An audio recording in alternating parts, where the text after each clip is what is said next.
چادر پھینکتے وہ بیڈ سے اٹھی، اس کے اٹھنے پر بوسیدہ بیڈ سے کیلوں کی ہلچل کی آواز نے تاش پیدا کی تھا ہے نہیں، اگر یہاں رہنا تو کما کر تو لانا پڑے گا۔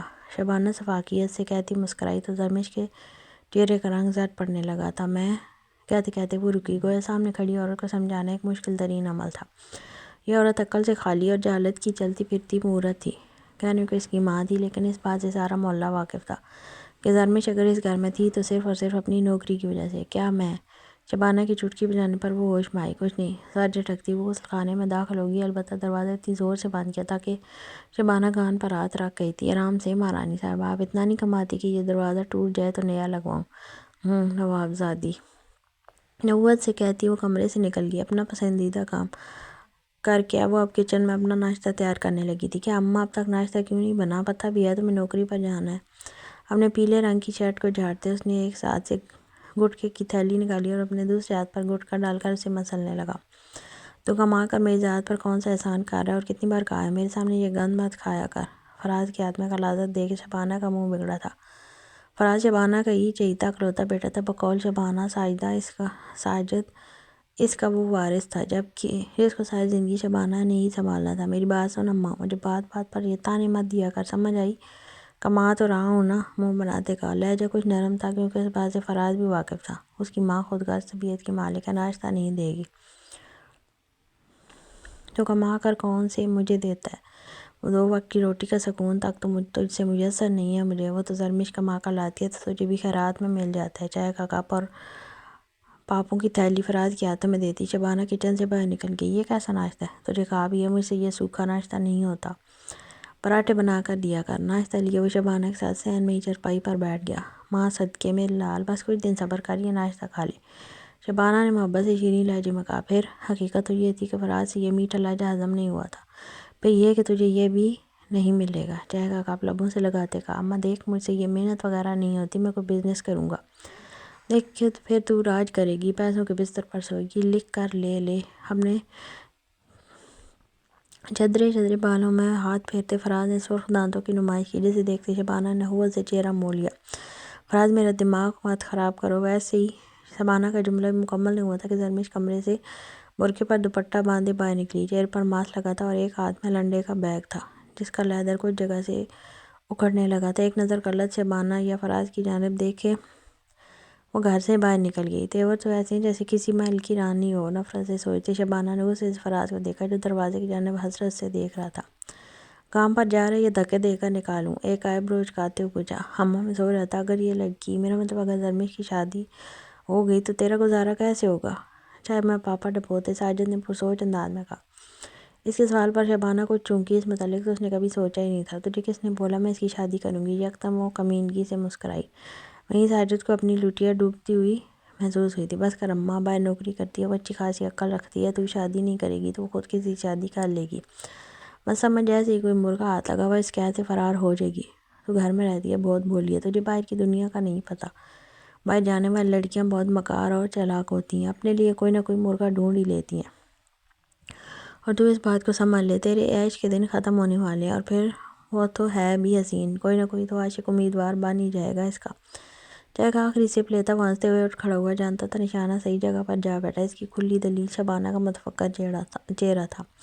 زیادہ پریشان مت ہو، اگر سمجھداری کا سودا کرے گی تو وہ ہمیشہ کے لیے یہیں قید ہو جائے گی، اپنے پنجرے میں قید کر کے پر کاٹ دو۔ ساجد بات مکمل کرتے گھر سے نکل گیا۔ شبانہ ماتھے پر بل ڈالے دیوار کو گوننے لگی جیسے وہاں اس کے سارے مسئلے کا حل درج تھا۔ فراز بات تو درست کر رہا تھا، یہ حرام خور اتنی شریف اور سیدھی نہیں، پرسوں بھی شاید کسی فون پر مصروف تھی۔ ایک کام کرتی ہوں، آپا سے مشورہ کرتی ہوں۔ دوپٹے کا ایک پلو سر پر ڈالے اور دوسرا سینے پر پھیلائے وہ گھر سے باہر نکل گئی۔ فراز تو آگ اس کے تلوے پر لگا کر گیا تھا، وہ جب تک نہیں بجھنی تھی جب تک کوئی مستقل حل نہ مل جائے۔ زرمش بنت اسلم، زرمش کے باپ کا نام اسلم تھا۔ پسند کی شادی ایک وجیہ نامی طوائف سے کی تھی، اور شادی کے 3 سال بعد زرمش پیدا ہوئی تھی۔ پھر ایک رات ایسی بھی آئی جب زرمش کی ماں سے چھوڑ کر کسی اور مرد کے ساتھ بھاگ گئی۔ اسلم کو بہت محبت تھی زرمش سے، لیکن پھر مجبور اور دوسری شادی اپنی خالہ زاد شبانہ سے کی۔ شبانہ پہلے سے شادی شدہ طلاق یافتہ تھی اور 10 سالہ فراز کی ماں تھی۔ شوہر شرابی جواری تھا، اس لیے اسے چھوڑ کر اسلم سے شادی کی، لیکن یہاں بھی سکھ نہ ملا، اور زرمش کے 16 سال کے ہونے پر اسلم مر گیا۔ زرمش 10ویں پاس تھی، گھر نہ جانے کا اب اسلم نے شبانہ کے نام کیا تھا۔ جس مال میں زرمش رہتی تھی وہ وقت سے پہلے سمجھدار ہو گئی تھی۔ وہ جانتی تھی کہ ابھی وہ اس قابل نہیں کہ شبانہ سے پیچھے چھڑوا کر کہیں جا سکے۔ یہ گھر جہنم جیسا تھا پر اس کی عزت کے لیے محفوظ تھا۔ رات تو پہلے ہی سیاہ تھی، اس لڑکی کے پہلے مزید سیاہ ہو چکی تھی۔ وہ اپنی طلب پوری کیے دوسری طرف کروٹ لے کر سو چکا تھا اور اس کے برابر میں قیمت ادا کی گئی۔ وہ لڑکی حسرت سے اس کے عالی شان کمرے کو دیکھ رہی تھی۔ پورا کمرہ اس قدر وسیع تھا کہ اس نے ڈراموں میں بھی نہیں دیکھا تھا۔ ایک گلاس وال جو اندر سے باہر کی منظر کو نمایاں کر رہی تھی۔ باہر آسمان پر چمکتا چاند اور بے شمار ستارے اس کی خوابگاہ کو اس قدر حسین بنا رہے تھے کہ دیکھنا محال تھا۔ پورے کمرے میں مخمل کا بیز کارپیٹ جس پر چلنے کے احساس نے اس کے اوپر بیتا اچھا اثر ڈالا تھا، بہت اچھا اثر ڈالا تھا۔ اس پر چلنے سے یوں محسوس ہو رہا تھا جیسے کسی سلطنت کی شہزادی ہو۔ کمرے میں موجود ہر قیمتی اور اینٹیک شے خوبصورت منظر پیدا کر رہی تھی۔ اس کا بیڈ اور فرنیچر بہت اعلیٰ معیار کا تھا جسے دیکھ صرف حسرت ہی کی جا سکتی تھی۔ اس کے دل میں عجیب سی خواہشات جنم لے لیں گی۔ وہ جس جگہ رہتی تھی وہاں اپنا جسم بیچ کر پیسے کمانے کے بعد بھی اسے چھوٹے موٹے کمروں میں رہنا پڑتا تھا۔ وہی ایک چھوٹا پلنگ، بدبودار لوگ، پسند زدہ مال۔ تو اگر اس کو یہ سب کام کرنا ہی تھا تو وہ ہمیشہ اس شخص کے ساتھ رہنے کو مفت میں تیار تھی۔ وہ اپنی ایک انگلی باران دلشیر کی چٹانی کسرتی بازو پر پھیرنے لگی۔ رات باران نے اسے اتنی توجہ نہیں دی تھی، پر چند گھنٹوں کی نوازش تھی۔ جب وہ کوٹھے پر پرورش پا رہی تھی تو اسے اس بات کا احساس دلایا گیا کہ وہ بہت حسین ہے اور اسے اپنے حسن کو سینچ کے کیسے رکھنا اور کیسے اپنی ناز اٹھوانے ہیں۔ اس نے وہ سب کچھ سیکھا تھا مگر اب اسے سمجھ نہیں آ رہی تھی وہ اپنے ان کیل کانٹوں کا استعمال اس پتھر کے سیل پر کیسے آزمائے، اپنے ادا کا وار کیسے اس مغرور شہزادے پر کرتی جس نے ٹیشو پیپر جیسی حیثیت بھی اسے نہ دی تھی کہ ٹیشو پیپر کو استعمال کرنے سے پہلے تو عزت بخشی جاتی ہے، پر یہاں تو وہ معاملہ بھی نہیں تھا۔ پر اس نے اپنی پوری صحیح کی تھی کہ وہ اس کو ادا کے جال میں پھنسا سکے۔ اس کی انگلی کی سرسراتی حرکت تھی جب اسے اپنے کانوں میں ایک بھاری گمبھیر آواز سنائی دی، تمہارا کام ہو چکا تو اب کمرے میں کیا کر رہی ہو؟ وہ گہری نیند میں تھا، پھر اچانک اس کی آنکھ کیسے کھلی۔ وہ لڑکی ٹوٹے بکھرے ہولیے میں حیران ہوتی اس کی جانب مڑی۔ وہ اس کی جانب نہیں دیکھ رہا تھا بلکہ سگریٹ لگا کر لبوں میں دبا گیا تھا۔ وہ میں بس جانے لگی تھی لیکن پھر سوچا صبح چلی جاؤں گی، آپ کا کمرہ بہت خوبصورت ہے۔ اسے سمجھ نہ آیا وہ کیا جواب دے۔ مقابل نے کون سے ایسی اہمیت دی تھی کہ وہ لاڈ دکھاتی۔ معلوم ہے مختصر جواب، لیکن اس کے لیے یہ مختصر جواب بھی غنیمت تھا۔ اس کمرے میں موجود ہر چیز خوبصورت ہے، وہ سچے دل سے تعریف کر رہی تھی۔ باران اس کے جواب پر مسکرایا، سوائے تمہارے۔ وہ دو الفاظ میں اس سے اس کی اوقات بتا گیا تھا، وہ کس قدر بدصورت تھی، اور اس چیز سے تشبیہ دینا مزید دل جلا گیا تھا۔ ناؤ گیٹ لاسٹ، اے سی کی کولنگ بڑھاتے لاپرواہ انداز میں کہا، پر ابھی تو رات بھی پوری نہیں گزری۔ وہ لڑکی احتجاجاً بولی، باہر بہت سے ملازم ہیں، جا کر کسی کے ساتھ بھی باقی کی رات تمام کر لو۔ کہتے ساتھ وہ بستر سے کھڑا ہوا اور واش روم میں گم ہو گیا۔ وہ لڑکی سرخ چہرہ لیے واش روم کے بند دروازے کو دیکھنے لگی۔ اتنے عجیب ہوتے ہیں یہ امیرزادے، ہمیں غیر معیاری کہتے ہیں پر استعمال ہمارا ہی رکھتے ہیں، آرام کھانے والے گدھ۔ مطلب پورا نہ ہونے پر وہ لڑکی ایسے گالیوں سے نوازے کمرے سے باہر نکل گئی۔ ڈیڈی اٹھ جائیں۔ سینے پر ہلکا سا دباؤ، پھول سا وزن اور دنیا خوبصورت سے سروں میں کھنکتی اس کی باریک سی آواز، میمل میری جان، آج سنڈے ہے، سونے دو، ڈیڈی بیمار ہو جائیں گے، بلکہ ایک کام کرو آپ بھی ڈیڈی کے ساتھ سو جاؤ۔ ہاتھ اس کی بازو پر لپیٹ کر اپنی 6 سالہ بیٹی کو محبت سے چوم کر اپنے اوپر ہی لٹا لیا تھا۔ ڈیڈی اگر آپ نہ اٹھے تو میں ناراض ہو جاؤں گی، پھر میں کہوں گی لائبہ کے فادر زیادہ اچھے ہیں۔ اپنے طور پر ایک طنز کرتے مقابل کو ڈرانا چاہا، اس کے ڈراوے بھری دھونس پر گہرے عنابی ہونٹ مسکرائے۔ مسکرانے پر نفاست سے تراشی گئی مونچھوں پر مزید نفیس اور خوبصورت لگنے لگی تھی۔ پلیز ویک اپ، محمل نے افسردگی سے کہا۔ نو، ابھی کچھ دیر پہلے آپ کہہ رہی تھی لائبہ کے ڈیڈی اچھے تھے، آپ کے ڈیڈی اچھے نہیں ہیں۔ آنکھیں کھول کر اس کے پرنور چہرہ دیکھا جو زاویار خانزادہ کی کل کائنات تھی، دنیا میں سب سے عزیز ہستی جس کے لیے وہ اپنا دل نکال کر ہاتھ میں رکھ سکتا تھا۔ محمل اس سے اس قدر محبت تھی کہ شاید ہی اسے کوئی پیمانہ اس کی محبت کی وسعت کی پیمائش کر سکتا۔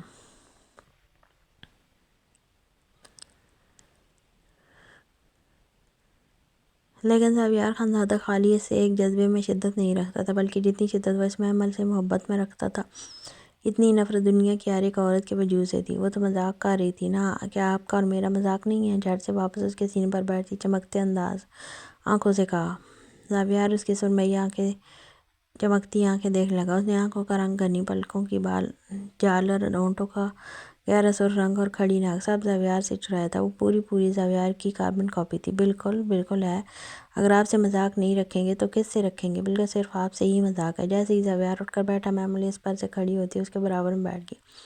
ہم پہلے پارک جائیں گے، پھر پلے لینڈ، پھر ٹوائز لیں گے، پھر محمل انگلیوں پر اسے آج کے پلان گنوا رہی تھی۔ زاویار بغور اسے دیکھنے لگا۔ صرف ایک چیز اس نے اپنی ماں کی چرائی تھی اور وہ تھا اس کا بات کرنے کا انداز۔ کاش ایک یہ چیز بھی اس میں نہ ہوتی۔ وہ تعصب سے سوچنے لگا۔ بریک لگائیے محمل، پہلے جائیں اور بینہ بھی کو بولیں آپ کو ریڈی کر دیں، جب تک میں بھی فریش ہو جاتا ہوں۔ ہم بریک فاسٹ بھی باہر جا کر کھائیں گے، اب وہاں باقی کام گنوائیے گا۔ زاویہ نے محمل کے گال کو چومتے ہوئے کہا۔ Okay daddy, you are the best father in the world. وہ کمرے سے جا چکی تھی پر زاویار کو ساکت کر گئی تھی۔ You are the best husband in the world. کانوں میں ایک قابل نفرت حیرت انگیز آواز گونجی کہ زاویار بیڈ شیٹ مٹھی میں دبو گیا، دانت آپس میں بھیج گیا اور ناک غصے کی شدت سے سرخ پڑنے لگے۔ کانوں میں ایک ناگوار آواز گونجنے لگی، پہلے ہم شاپنگ پر جائیں گے، پھر ڈنر پر، پھر last seaside. Shut up, just shut up bloody bitch. وہ خالی کمرے میں دوڑا۔ اس کے چہرے کی لالی اور منہ سے ٹپکتی وحشت کسی کو بھی خوفزدہ کر سکتی تھی۔ وہ چاہ کر بھی اسے ذہن و دل سے نہیں نکال پا رہا تھا، کیونکہ وہ محمل کو اپنی زندگی سے نہیں نکال سکتا تھا، اور محمل کا انداز گفتگو، اس کی مسکراہٹ، سب اس ایک عورت کی طرح تھا جس کی وجہ سے زاویار خانزادہ کو ہر نسوانی ذات سے نفرت تھی۔ تم جہاں بھی ہوگی برباد ہوگی مسز باسل۔ مجھے اس وقت کا انتظار ہے جب تم محمل کے لیے میرے قدموں میں گرو گی، اور میں تمہیں احساس دلاؤں گا تم اس دھول سے زیادہ میرے نزدیک حقیر ہو، میرے جوتوں کے نیچے لگتی ہے۔ بستر سے اٹھتے اپنے نائٹ ڈریس کی ڈوری کھول اور سیاہ گاؤن کو بیڈ پر اچھال دیا۔ اس نے شیشے میں اپنے کسرتی جسم دیکھا، اس کے ہلنے سے اس کے جسم کے کٹس نمایاں ہوتے تھے۔ وہ شیشے کے سامنے جھکا اور کمینگی سے مسکرایا۔ خوبصورتی اور ذہانت سے مالا مال زاویار میں ایک چیز اور بھی تھی، اور وہ جو بے شمار تھی۔ اسے قریب سے جاننے والے اس بات سے واقف تھے کہ یہ چیز زاویار کی فطرت کا خاصہ ہے، اور وہ تھی اس کی کمینگی۔ بہت جلد مسز باسل، بہت جلد تم میرے پاس واپس لوٹو گی، اور میں تمہیں اپنا بناؤں گا، لیکن بیوی کی حیثیت سے نہیں بلکہ اپنی ایک رکھیل کی حیثیت سے۔ تم اسی بستر کی زینت بنو گی۔ لیکن وہ بات ادھوری چھوڑ زور سے ہنسا۔ پیسے بہت ہیں زاویار خانزادہ کے پاس، اور شہرت، دولت اور طاقت بھی، جس کا اندازہ تمہیں جلد ہوگا۔ آنکھیں بند کرے اسے روح سے کہا جیسے وہ یہ سب محسوس کر رہا ہو جو وہ کہہ رہا ہو۔ ڈیڈی اٹس ٹو لیٹ، آپ ریڈی نہیں ہوئے؟ دروازہ کھول کر محمل نے اندر آئی، لیکن زاویار کو ویسے ہی کھڑے دیکھ اس کا منہ بنا تھا۔ کہ تمہاری فرینڈز کے فادر کے پاس ایسی باڈی ہے؟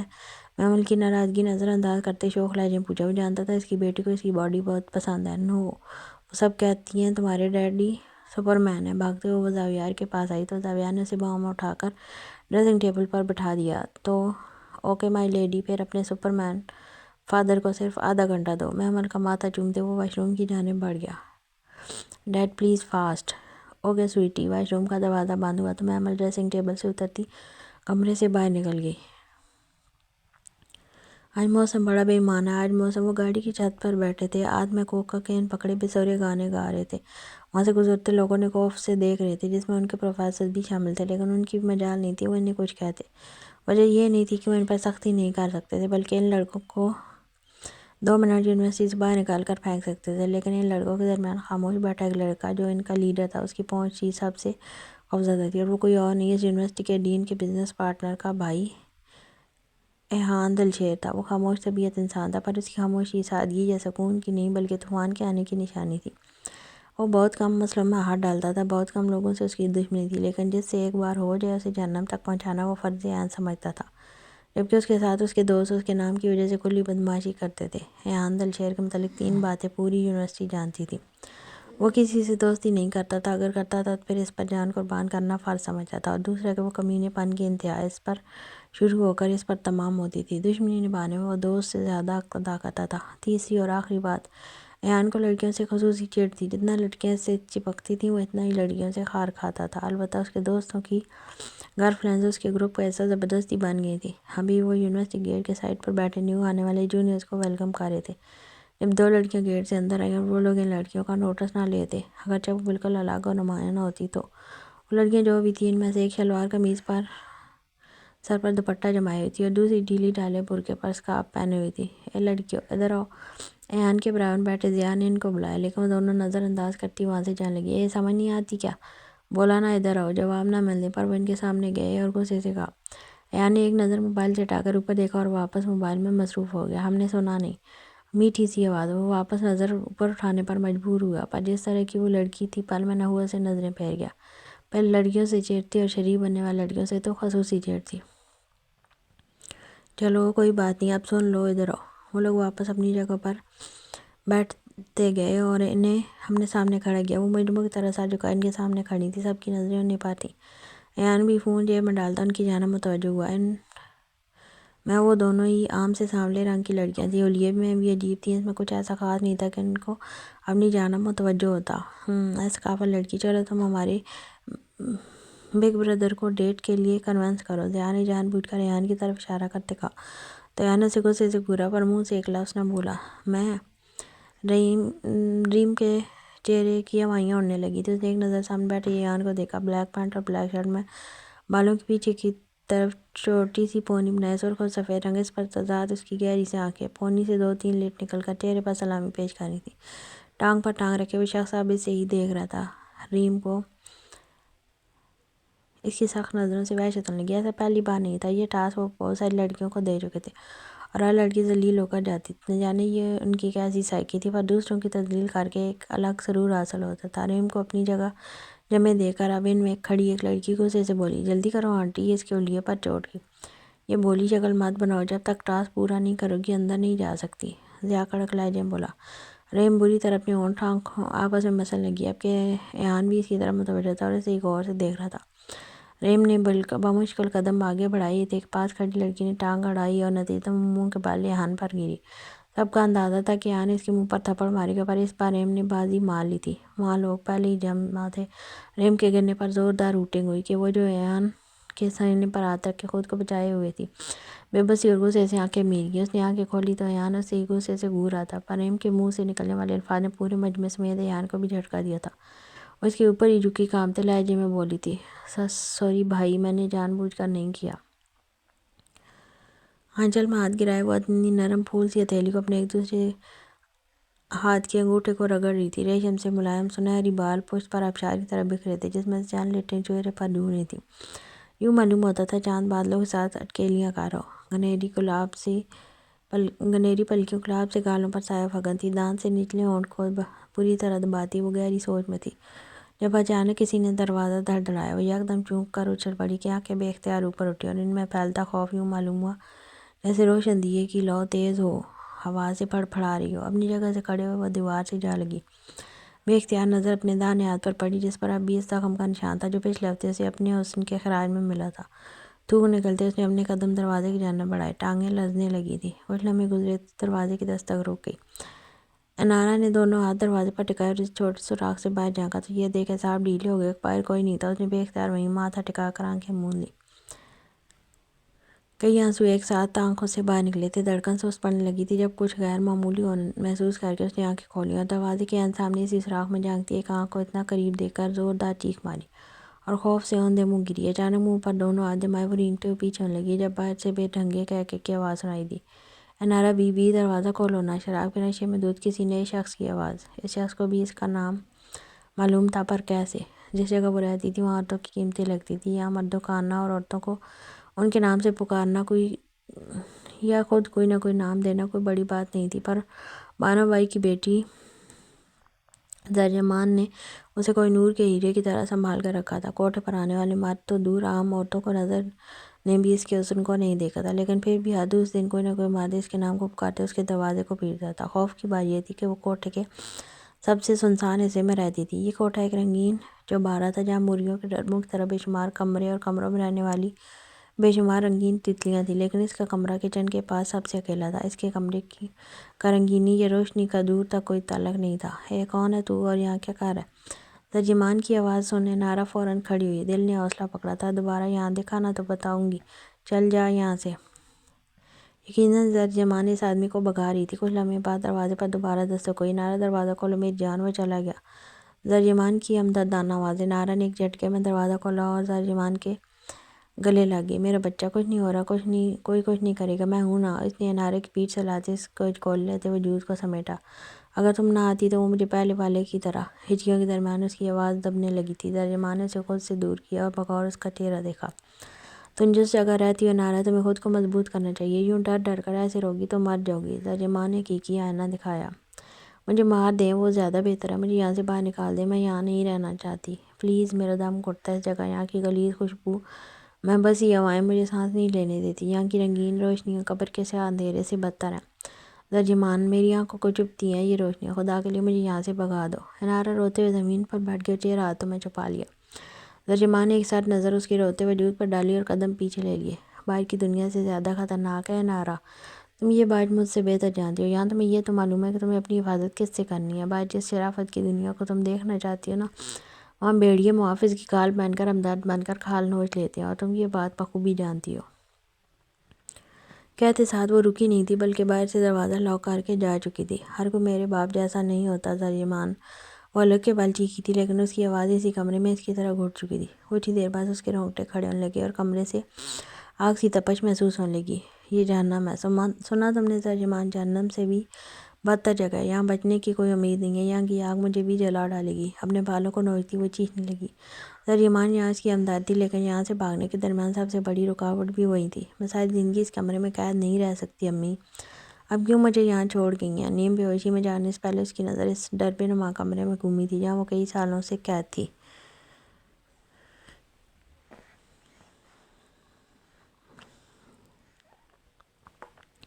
کیا ہوا زریمان؟ سنبھال آئی اپنی چڑیا کو؟ ایک دوڑمر عورت جس کا نام ریشم تھا، جو ایک کونے میں بیٹھی وہاں کی آمد و رفت پر نظر رکھ رہی تھی، زریمان کے بیٹھنے پر بولی، میری چڑیا کو زیادہ ہی پڑپڑانے لگی ہے، آزادی کی اڑان بھرنے کے لیے پر پھیلا رہی ہے، اس لیے پنجرہ برا لگنے لگا ہے۔ زریمان نے ریشم کی جانب سے بڑھائے گئے پان کو منہ میں ڈالتے کہا، تو اڑنے دو اس معصوم کو، نہ تم اسے اڑنے دیتی ہو نہ تم اسے حلال کرنا چاہتی ہو، ایسے ہی ضائع کرو گی کیا اس کی جوانی؟ اس پر ریشم کے سوال میں کچھ غصہ تھا۔ میں نے اپنے فائدے اور سرداری کے لیے کیسے کیسے قدم اٹھائے ہیں، تم جانتی ہو ریشم، کچھ چیزیں بنا نفع اور نقصان کے ہوتی ہیں اور بے حد ہوتی ہیں۔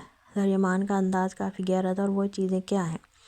ریشم نے متجسس ہوتے پوچھا۔ محبت اور نفرت۔ زریمان کا جواب اپنے آپ میں ایک پوشیدہ کہانی تھی جو اس کی آنکھوں میں یہاں تھی، لیکن ریشم نے اس پر غور کرنے کے بجائے زوردار کہکہ لگایا، جس پر زریمان اسے غصے سے گوننے لگی۔ تم بھی پاگل ہو زریمان، یہ محبت اور نفرت کا جذبہ ہمارے کس کام کا؟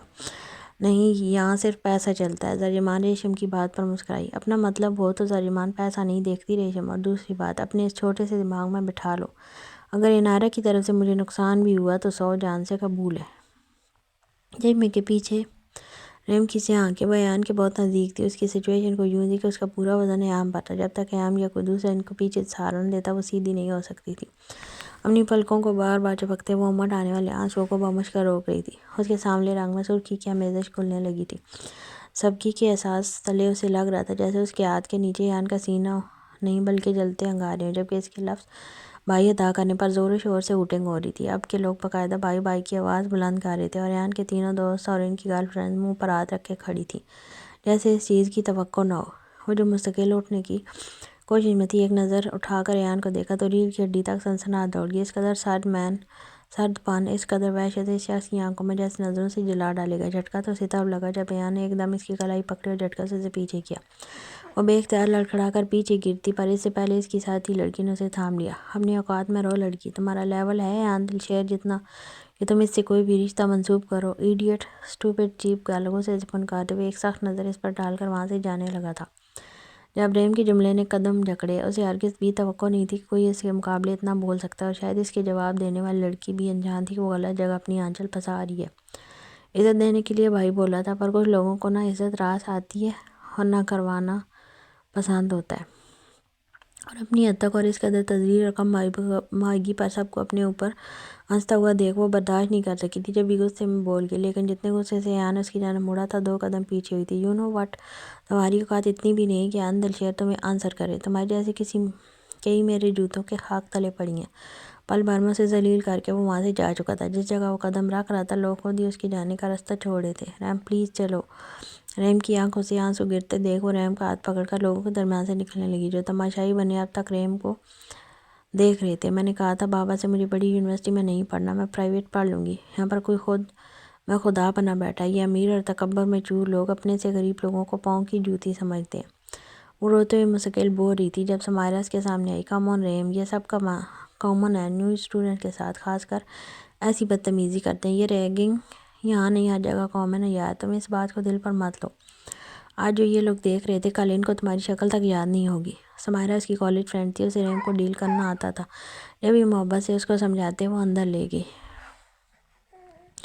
ہے ایان کہاں جا رہے ہو یار؟ سیاح ملک حسن اور زین اس کو پارکنگ ایریا کی طرف بڑھتے دیکھ اس کے پاس آئی۔ یہ چہرہ ایان کے دوست سے، گھر جا رہا ہوں، مختصر جواب دیتے وہ گاڑی میں بیٹھ لگا، جب زیان نے اس کے ہاتھ پر اپنا ہاتھ رکھ کر اسے روکا۔ آئی ایم سوری ریان، ساری میری غلطی ہے، میری وجہ سے تمہارا موڈ آف ہوا، بٹ آئی ڈونٹ ایکسپیکٹ کہ وہ تمہیں بھائی بولے گی۔ میں نے سوچا ہمیشہ کی طرح وہ تمہاری پرسنالٹی پر فدا ہو جائے گی اور ہمیں خوار کرنے کے لیے ایک بکری مل جائے گی۔ ضیاء نے افسوس سے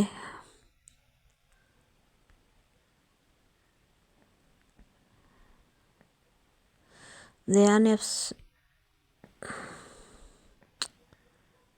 ہے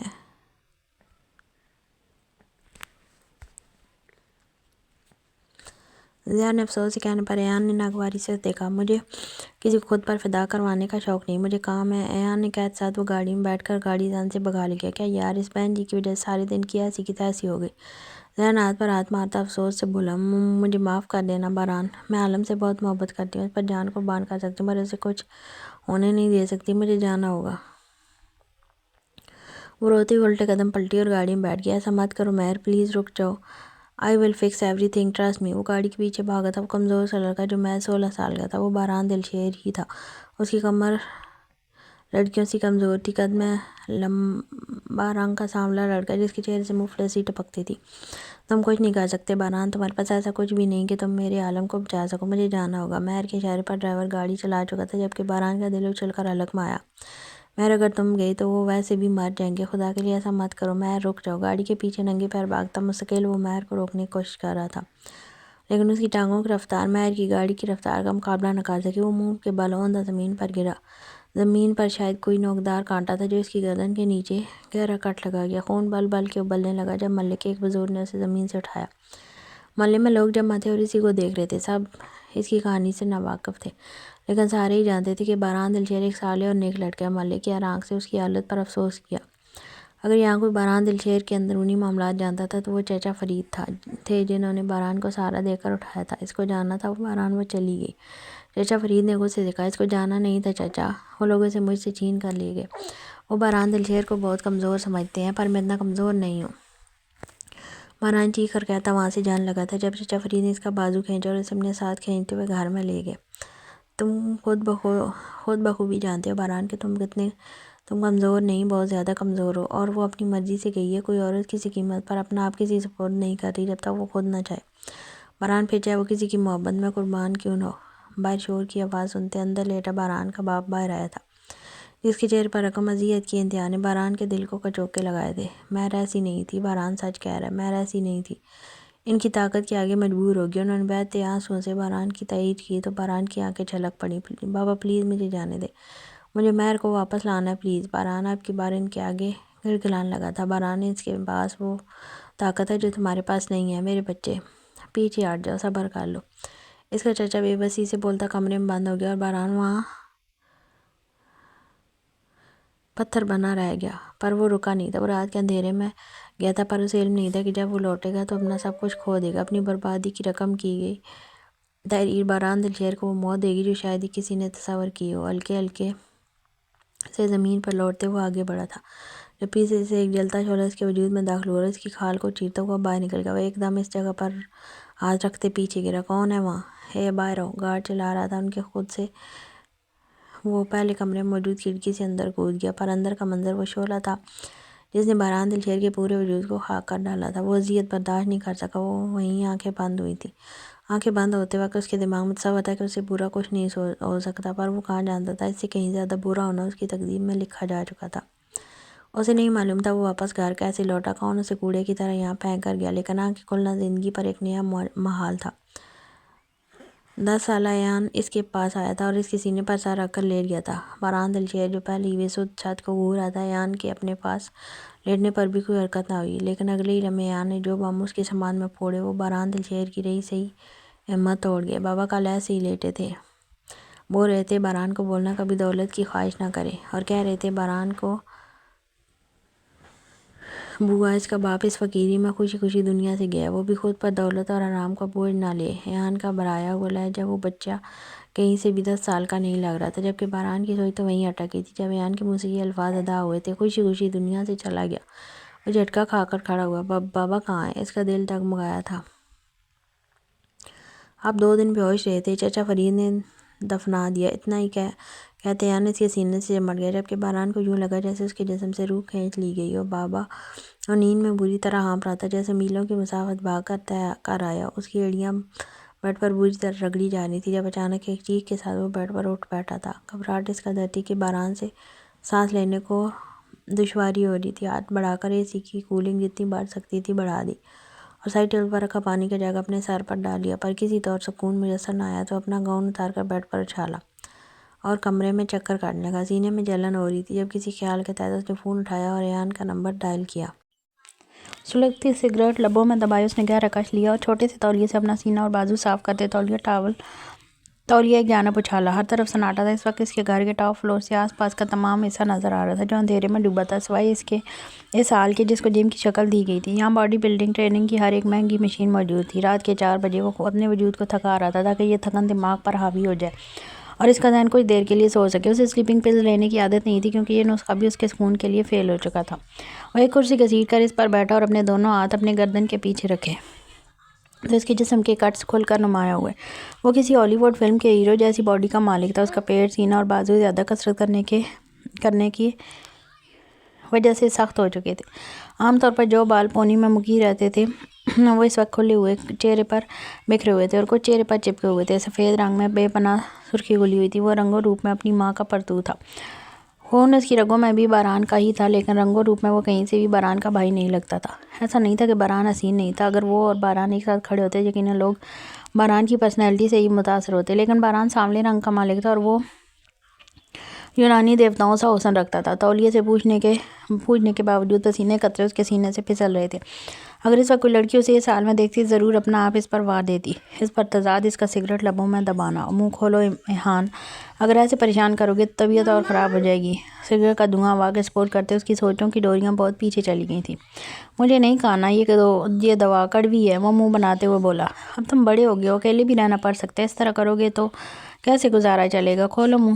زبردستی اس کے منہ میں دوا ڈالتے ہوئے چیخی تھی۔ ایان نے جلتی سگریٹ اپنی انگلی میں مس لی کہ اس کے شعلے اب اس کی نظروں کو چبھ رہے تھے۔ وہ آنکھیں موند گیا۔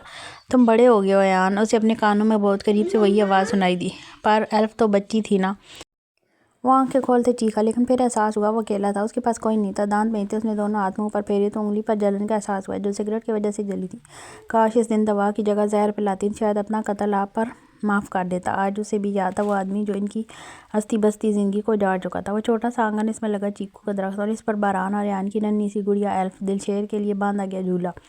وہ وقت بھی اسے یاد تھا جب اس کے بابا کی نوکری نہیں تھی تو درخت سے چیکو توڑ کر اسے روٹی کھلائی تھی۔ وہ چیکو کس قدر میٹھے تھے، وہ نوالے کس قدر لذیذ تھے۔ اسے اپنا دم گھٹتا محسوس ہو رہا تھا جب اسی لمحے اس کا فون رنگ ہوا۔ نمبر دیکھ ہونٹوں پر تلخ مسکراہٹ نمودار ہوئی۔ بولے۔ دوسری رنگ پر فون اٹھاتے سخت لہجے میں کہا، تم اتنی رات کو جاگ رہے ہو؟ باران کو اس کے فوراً فون اٹھانے پر حیرت ہوئی اور ساتھ ہی غصہ بھی آیا۔ یہ پوچھنے کے لیے فون کیا ہے آپ نے؟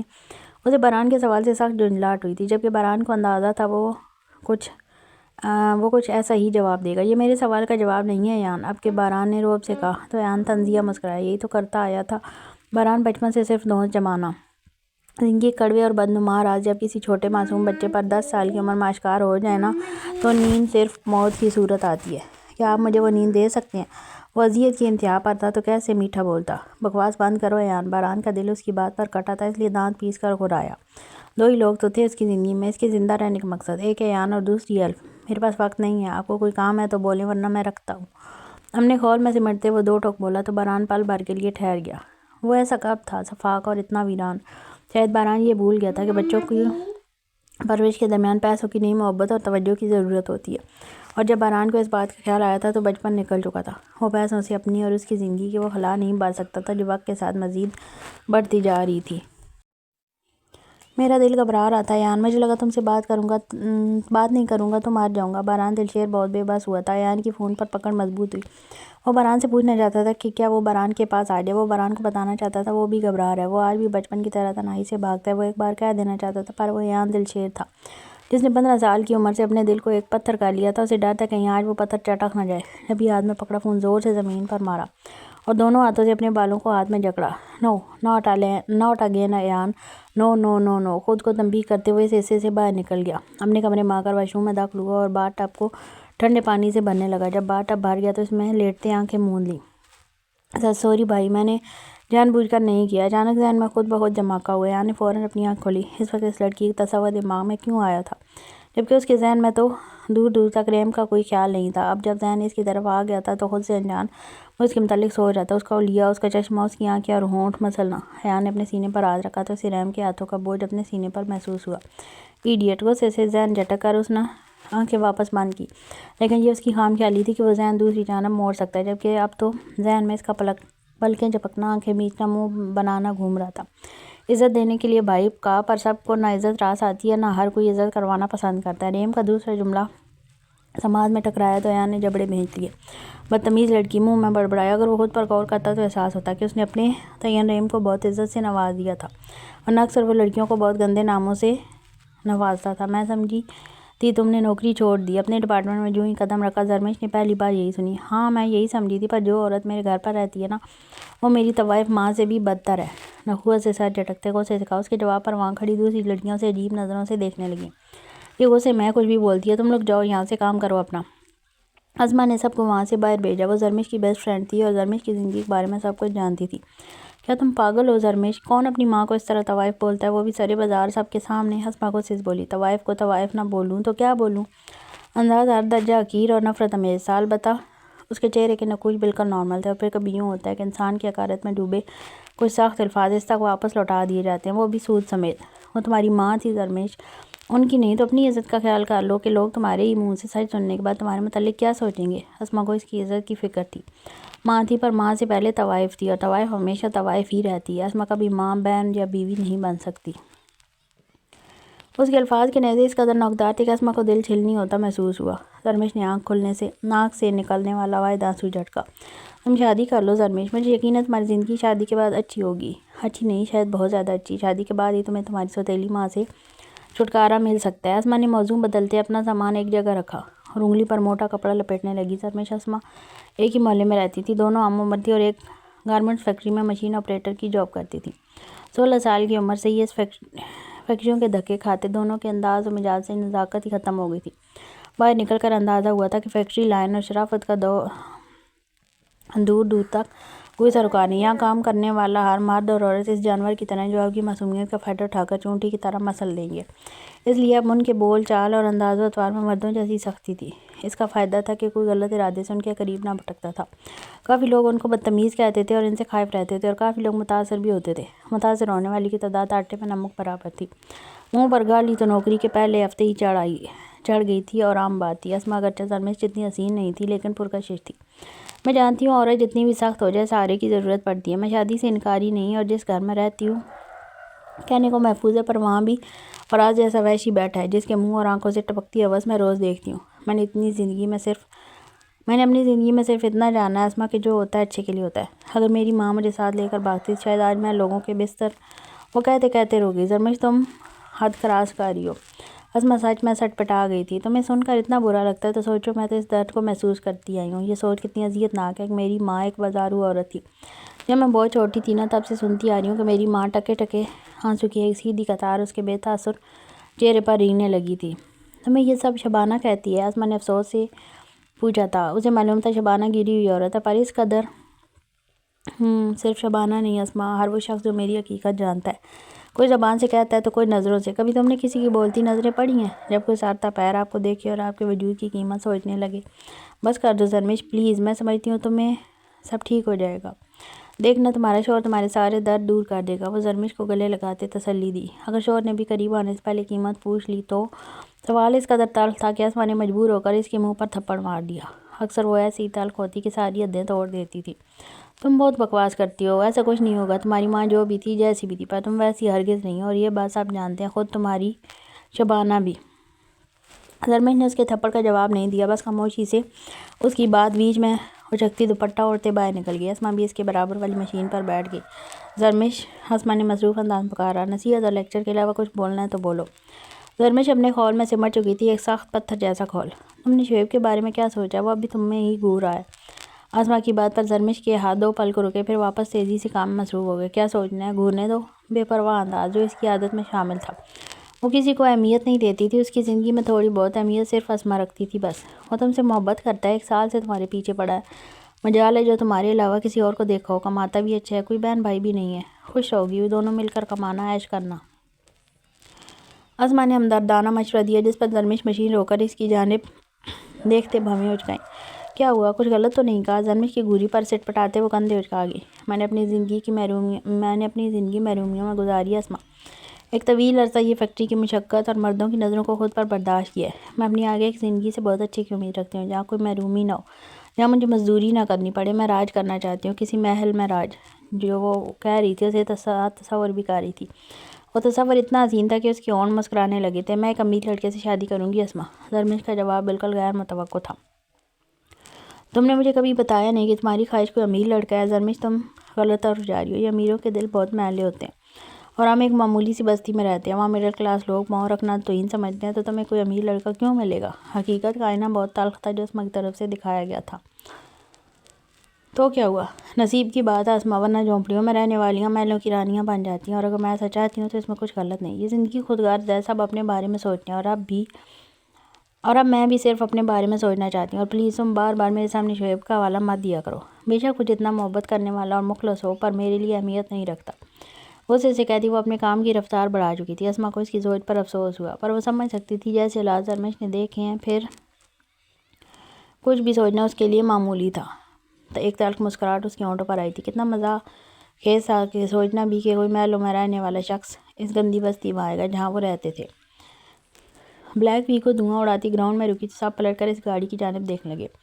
وہ گاڑی کس کی تھی؟ وہاں کھڑا ہر اسٹوڈنٹ جانتا تھا۔ زین اور ضیاء وہیں کھڑے تھے، کالر درست کرتے۔ وہ فخریہ اس گاڑی کی طرف بڑھے۔ جب گاڑی کا دروازہ کھولتے وہ اپنی ناک کو انگوٹھے سے رب کرتا گاڑی سے باہر نکلا، اور گاڑی کی چابی زین کی جانب اچھالی۔ سفید شرٹ اور بلو جینز پر براؤن برانڈڈ بوٹ پہنے، بالوں کی آپ پونی باندھے ہوئے تھا۔ گریبان کے اوپر کے 2 بٹن کھلے تھے جس سے اس کا کسرتی سینہ نمایاں تھا۔ گلے میں لٹکی وائٹ گولڈ کی چین، اور ہاتھ میں ویسے ہی بریسلٹ پہنے، کف کونیوں تک فولڈ کیے۔ کف اوپر ہونے کی وجہ سے اس کے ہاتھ کی موٹی نسیں بہت نمایاں تھیں۔ آنکھوں پر ڈارک براؤن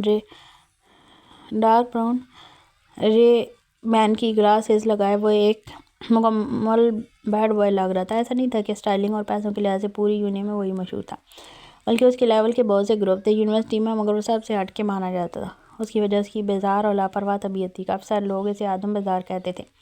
کوئی شخص بھی ایسی چیز تلاش نہیں کر پایا تھا جس سے وہ ایان دلشیر کے چہرے پر مسکراہٹ بکھیر سکے۔ وہ حسین شہزادہ ہمیشہ سے ناخوش سڑیل ہونے کی حد تک سنجیدہ مزاج تھا، اور ہمیشہ ناخوش ہی رہنے والا تھا شاید۔ ہائے!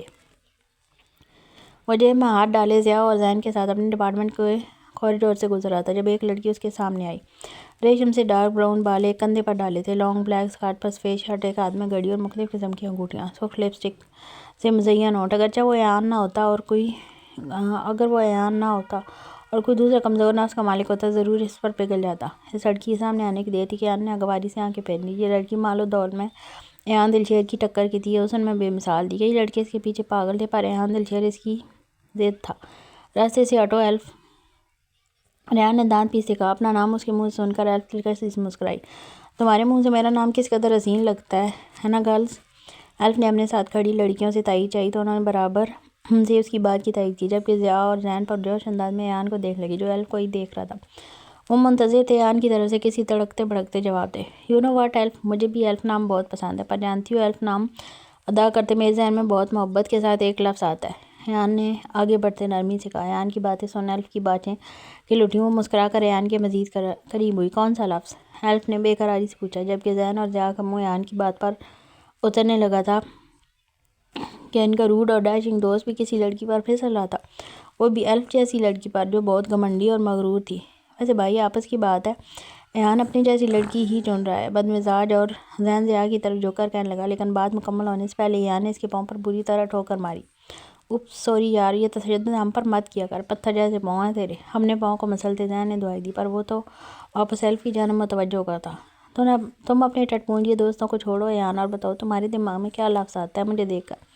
وہ بھی محبت بھرا۔ سنیے، سینے پر ہاتھ باندھتے ایلف نے آئی برو اچکائے۔ بہن جی۔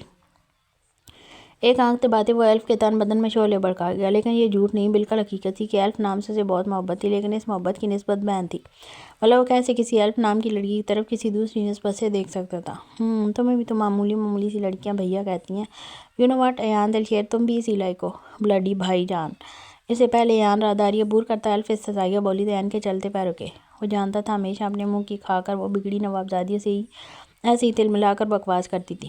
وہ ہمیشہ کی طرح بے نیاز ہوتا تھا، لیکن اس بار اس کا جملہ ایان دلشیر کو بری طرح چبھا تھا کہ اس طنز کے پس منظر یاد آنے پر ایان کے چہرے کے زاویے بری طرح بگڑے تھے. الف پیر پٹکتی وہاں سے جا چکی تھی جب ایان کا پھر سے موڈ بری طرح خراب ہوا تھا.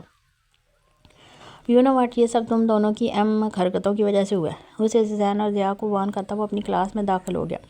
اس لڑکی کی وجہ سے کل سے ہمارے بڈی کا موڈ آف ہے. ایک بار وہ بہن جی مل جائے تو ایسا مزہ چکھائیں گے، یاد رکھے گی. ضیاء غصے سے کہتا ایان کے پیچھے کلاس روم میں داخل ہوا، جبکہ زین ہمیشہ کی طرح ہنستے ہوئے روم میں داخل ہو گیا. اتنا تو وہ بھی ایان کی فطرت سے واقف تھا کہ بظاہر وہ معاملے کو جتنا بھی پرسکون لے، لیکن اگر اندر سے بھڑک جائے تو جب تک بھڑکانے والے کو خاک نہ کر دے سکون سے نہیں بیٹھے گا. تو اس بہن جی کی واٹ تو لگنے والی تھی.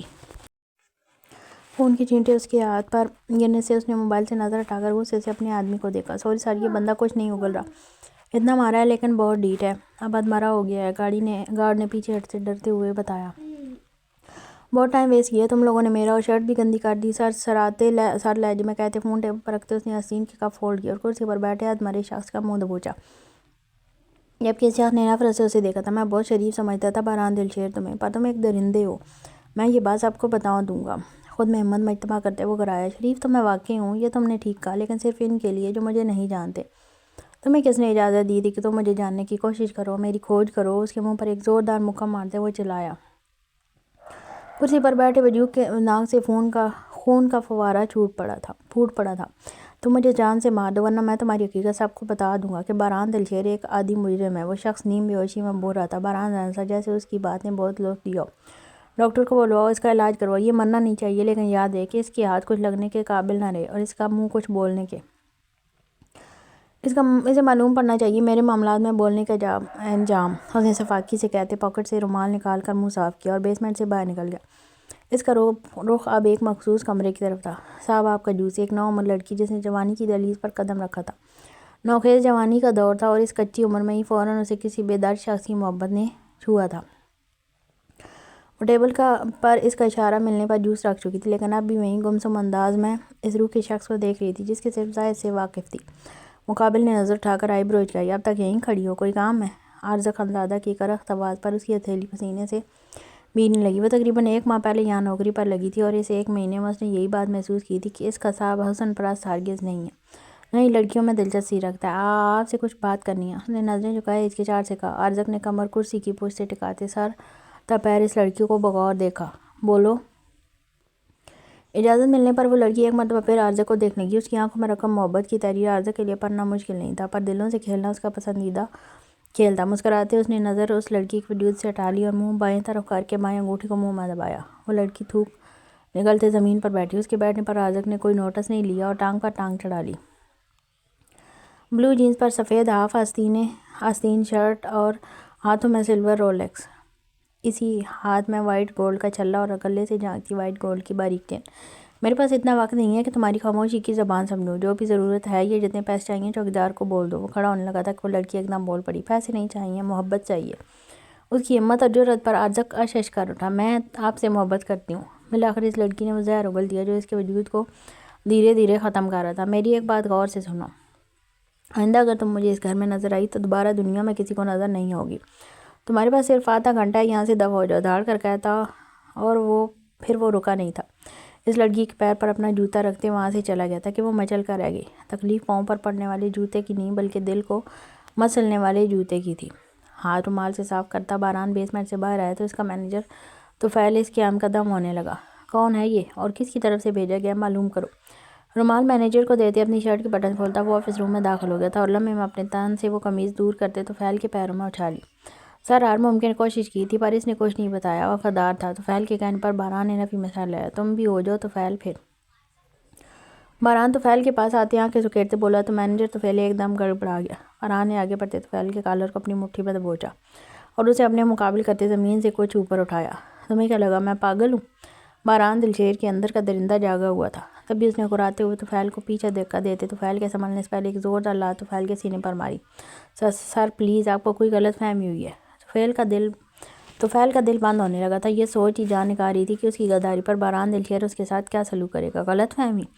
وہ کہہ کر لگا کر ہنسا اور اگلے ہی لمحے ایک زوردار لات طفیل کے منہ پر ماری. خون کا فوارہ طفیل کے منہ سے پھوٹ پڑا. سر ابھی طفیل نے اتنا ہی کہا تھا جب باران نے اسے بالوں سے پکڑ کر کھڑا کیا اور اس کا سر زور سے دیوار پر مارا. طفیل لڑکھڑاتا ہوا زمین پر اوندے منہ گرا. باران what the hell is going on. کمرے کے دروازے سے اندر آتے زاویار مہراج خانزادہ نے حیرت سے باران کو مخاطب کیا جو دروازے کے درمیان کھڑا تھا. وہ کچھ دیر پہلے یہاں آیا تھا. زاویار کے آفس روم میں بنا اجازت آنے والا شخص صرف زاویار مہراج خانزادہ ہی ہو سکتا تھا. اس کے علاوہ اس کی اجازت ایحان تک کو نہیں تھی. Please leave it this moment.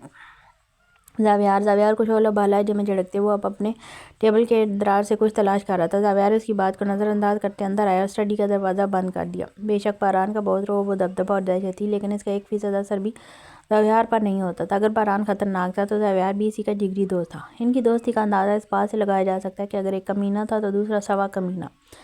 Single seater صوفے پر ٹانگ جمائے بیٹھے زاویار نے ٹیبل پر رکھا سگریٹ کا ڈبہ اٹھایا تو اپنی دراز میں کچھ تلاش کرتے باران کے ہاتھ رکے. واٹ. باران کے مستقل گونے پر زاویار نے آئی بروز کری. میں نے کہا جاؤ یہاں سے. باران نے غصے سے دانت پیستے ہوئے کہا تو زاویار کے ہونٹوں کے کنارے پر کمینگی بھری مسکراہٹ پھیلی. اگلے ہی لمحے اس نے کچھ سوچتے اپنی لائٹ بلو شرٹ کو اپنے تن سے جدا کرتے ایک جانب اچھالا. اب وہ بھی صرف سفید جینز میں تھا. اس کی اس حرکت پر باران اسے ناسمجھی سے دیکھ لگا جیسے سمجھنے کی کوشش کر رہا ہو کہ وہ سائیکو کرنا کیا چاہتا ہے. واٹ. باران نے جھنجھلا کر پوچھا. اس کا بس نہ چلا کہ طفیل کو چھوڑ کر زاویار کا منہ توڑ دے. دیکھ رہا تھا شرٹ لیس تمہاری باڈی زیادہ اچھی لگتی ہے یا میری. ایک آنکھ دباتے زاویار اپنی پشت صوفے پر ٹکا گیا جبکہ باران دلشیر کا پارا 7ویں آسمان پر پہنچنے لگا تھا. ٹیبل پر رکھا اینٹیک ایش ٹرے کو غصے سے زاویار کے منہ کا نشانہ بنا کر پھینکا پر سامنے بھی زاویار خانزادہ تھا جو سر سے اس ایش ٹرے کو کیچ کر گیا. بیڈ شاٹ بڈی. ایش ٹرے کو ایک ہاتھ سے کھینچ کر واپس باران کی طرف اچھالا تو باران نے بنا ایک لمحہ ضائع کیے وہ ایش ٹرے طفیل کے سر پر مارا جو وہاں سے بھاگنے کی کوشش میں تھا. ایش ٹرے سر پر لگنے کے باعث طفیل واپس سر پکڑتا نیچے بیٹھ گیا. میں تمہارا قتل کرنے سے بھی گریز نہیں کروں گا اس لیے ابھی زاویار مہراج خانزادہ اپنا کمینہ پن اپنے پاس رکھو. میں نے کیا کہا تمہیں سمجھ نہیں آ رہا. Get lost from here. وہ جانتا تھا جب بھی تیش سے پاگل ہوتا تھا زاویار کہیں نہ کہیں سے اس پر نازل ہو ہی جاتا تھا اور شاید وہ پہلا دوست ایسا تھا جو غم اور غصے میں سے سہارا دینے کے بجائے مزید سلگا کر بھڑکا دیا کرتا تھا کیونکہ اس کی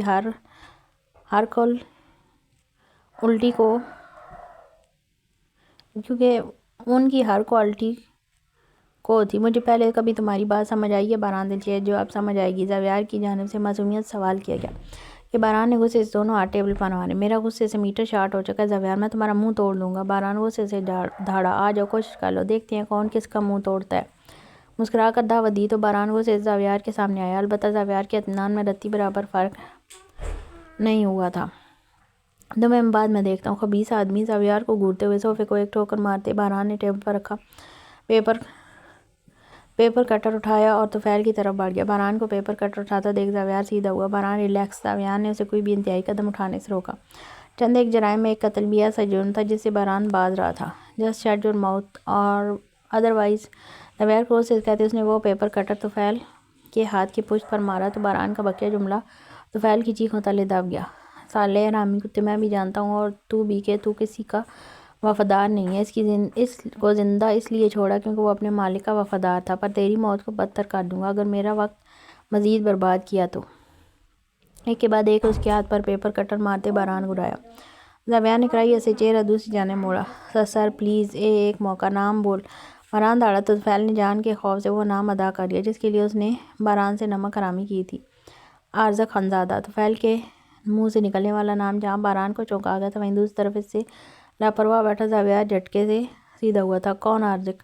باران نے یہ نام پہلی بار سنا تھا یا اگر سنا بھی تھا تو وہ اس نام سے آشنائی نہیں رکھتا تھا. آرزق خانزادہ باسل کا بزنس پارٹنر تھا. زاویار نے کہا تو باران نے حیرت سے پلٹ کر اسے دیکھا پھر جھٹکے سے طفیل کو کھڑا کر کے کرسی پر دھکا دیا. کیا دشمنی ہے اس کی مجھ سے؟ باران نے ناسمجھی سے پوچھا. اس کی دشمنی کے لیے اس میں کوئی خانزادہ نہیں. پھر یہ کون سا نیا شخص تھا جو زبردستی اس کی دشمنی مول رہا تھا؟ مجھے نہیں معلوم سر. میں نے صرف پیسوں کے لیے. طفیل بولتے بولتے اٹیوں سے رونے لگا. کتنے پیسے دیے اس نے تمہیں؟ باران نے سرد لہجے میں پوچھا. 2 کروڑ. طفیل کے منہ سے رقم سن کر ایک زوردار تھپڑ طفیل کے منہ پر مارا. 2 کروڑ روپے میری اندرونی زندگی کا راز جاننے کے لیے انویسٹ کرنے والا یہ کون ہے؟ اس کا مجھ سے کیا لنک ہے؟ اور اگر یہ باسل کا بزنس پارٹنر تھا ابھی تو اس کا کنیکشن تم سے ہونا چاہیے نہ کہ مجھ سے. باران نے اس بار الجھتے ہوئے زاویار کو مخاطب کیا جو پہلے ہی الجھا بیٹھا تھا. کہانی کچھ اور ہے. تم سب سے پہلے اس سے پوچھو کہ عارض خانزادہ نے تمہاری کون سی انفارمیشن دینے کے بدلے 2 کروڑ معاوضہ لیا. زاویار نے فکر مندی سے کہا. باران نے سر جھٹک سے سگریٹ سلگائی. باران دلچیر کھلی کتاب کی طرح سارے کرمنل ریکارڈ پوری دنیا جانتی ہے. اس نے 2 کروڑ روپے دیے ہیں. اس کی بیوقوفی کا اندازہ ہو گیا. باران کے جواب پر زاویار نے غور سے گھورا. بہت بڑی خامی تھی اس میں کہ وہ اوور کانفیڈنس ہو جاتا تھا. مسٹر باران دلچیر، آپ کے بہت سے ایسے راز ہیں جنہیں آپ دنیا سے چھپا کر رکھنا چاہتے ہیں. زاویار کے دانت پیس کر کہنے پر باران ٹھٹکا. دماغ میں الارم بجا تو فوراً سگریٹ نیچے پھینکی. طفیل، تو نے کون سا راز دیا ہے اس خانزادہ کو؟ نیم بیہوشی. طفیل کے جھولتے وجود کو جھنجھوڑتے پوچھا. جواب دے. باران دوڑا تو نیم بیہوشی میں طفیل کے منہ سے ایک ہی نام نکلا جو باران دلچیر کا پیروں تلے زمین کھسکا گیا. الف بی بی. یہ نام ادا کرنے کے بعد طفیل وہیں بے ہوش ہو گیا جبکہ باران کا جسم اچانک سرد پڑنے لگا. الف کا نام کسی اور کے منہ سے. اس نے تو الف کو 7 پردوں میں چھپا کر رکھا تھا. وہ تو خود کبھی اپنی زبان سے الف کا نام ادا نہیں کرتا تھا تو پھر طفیل کو الف کا نام کیسے معلوم ہوا؟ زاویار اور ریحان کے علاوہ الف کے متعلق کوئی بھی نہیں جانتا تھا. یہی وجہ تھی کہ اس نے الف کو خود سے بھی چھپا دیا تھا. وہ اس کی چھوٹی سی گڑیا تھی جسے وہ اس زمانے سے اپنے دشمنوں سے چھپا لینا چاہتا تھا. پھر یہ شخص کیسے اس کی معصوم بہن کا نام اپنی زبان سے لے گیا؟ باران کو سن پڑتے دیکھ زاویار نے اس کے کندھے پر ہاتھ رکھا تھا. زاویار یہ الف کے بارے میں کیسے جانتا ہے؟ الف کے بارے میں تو میں نے کسی کو نہیں بتایا. کوئی نہیں جانتا کہ وہ کہتے کہتے سر پکڑ گیا. Shit damn it. اپنے سر پر ہاتھ مارتے باران نے زور سے ٹیبل کو ٹھوکر ماری. تم الف کی سیکورٹی سروس کو الرٹ کر دو. زاویار نے اسی مسئلے کا حل بتایا. میں نے کوئی سیکورٹی سروس رکھی ہی نہیں. اس کی سب سے بڑی سیکورٹی یہی تھی کہ کوئی نہیں جانتا تھا وہ مجھ سے یعنی باران دلچیر سے منسوب ہے. پر یہ میری خام خیالی تھی. ہمارا فون اٹھاتے باران کمرے سے باہر بھاگا تھا جبکہ زاویار وہیں بیٹھا زمین پر رکھے پیپر کٹر کو دیکھ رہا تھا. عارض خانزادہ. منہ سے نام ادا کرتے ہوئے 1000 سوال دل میں مقید تھے جس کا جواب فی الحال اس کے پاس نہیں تھا. وہ ذاتی طور پر عارض خانزادہ کو نہیں جانتا تھا. صرف 1 یا 2 مرتبہ کسی بزنس میٹنگ میں ملاقات ہوئی تھی. ان ملاقاتوں میں اسے اندازہ ہوا تھا وہ کافی گہرا بندہ ہے. اپنی ٹی شرٹ واپس پہنتے ایک نفرت بھری نظر بے ہوش پڑے طفیل پر ڈال کر وہ بھی کمرے سے باہر نکل گیا. سامنے اعلان کے دروازے پر باران کسی فون پر گفتگو کرنے میں مصروف تھا. اس کا داہنا ہاتھ اس کی گردن کے پشت پر تھا. یہ علامت باران کی پریشانی کو ظاہر کرتی تھی. جب وہ شدید پریشان ہوتا تو پریشانی کے عالم میں یوں ہی اپنی گردن کے اگلے حصے کو رب کرتا. تمہیں کیسے معلوم ہوا طفیل تمہیں چیٹ کر ہے؟ وہ پچھلے کئی سال سے تمہارے ساتھ تھا. باران کو اطمینان سے فون رکھتے دیکھ زاویار نے استفسار کیا. چور چوری سے جائے ہیرا پھیری سے نہ جائے. بندہ اپنی چال کی لڑکھڑاہٹ سے پکڑا جاتا ہے. 2 بار آفس میں دیکھا تھا. میرے اچانک آنے پر پکڑے جانے کا خوف اور آتم لرزش. ابھی جب میں بیسمنٹ میں سزا دے کر نکل رہا تھا تو وہ کسی کو میسج ٹائپ کر رہا تھا. میرے دیکھنے پر اس کے ہاتھوں پر لرزش طاری ہوگی. اب کے بار باران قدرے پرسکون انداز میں بتا رہا تھا. اس کا انداز بتا رہا تھا وہ مسئلے کا حل نکال چکا ہے. زاویار اس کی باریک بینی پر مسکرایا. من مسکرایا کرو. قسم سے زہریلے لگتے ہو. باران نے چڑھتے ہوئے کہا. کیوں جل رہے ہو میری دلکش مسکراہٹ سے؟ 1000 نازک دل قربان جاتے ہیں اس دلکش مسکراہٹ پر. زاویار نے کہہ کر لگاتے کہا تو نہ چاہنے کے باوجود باران بھی مسکرانے لگا. تم کس لیے یہاں آن وارد ہوئے تھے؟ تم نے بتایا نہیں. باران خود لان میں رکھی کرسیوں کی طرف بڑھ گیا اور زاویار کو بھی وہیں آنے کا اشارہ کر تھا. رپورٹ ملی ہے باسل تمہاری کمپنی کے ساتھ ڈیل کرنے پاکستان آنے والا ہے. زاویار کے کہنے پر باران نے بھویں اچکائیں. ریئلی؟ سوال نہیں لاعلمی کا اظہار تھا جو خاص کر زاویار کو جلانے چلتا. نہیں کرو کوشش. بس رہنے دو. نہیں بن سکتے میرے جتنے کمینے. ناگواری سے کہتے زاویار نے اس کو گھورا تو باران کہہ کر لگا کر ہنسنے لگا تھا. پھر اپنے دوسرے خاص ملازم کو اشارہ کیا جسے سمجھتے وہ اسٹڈی کی طرف بڑھ گیا جہاں طفیل تھا.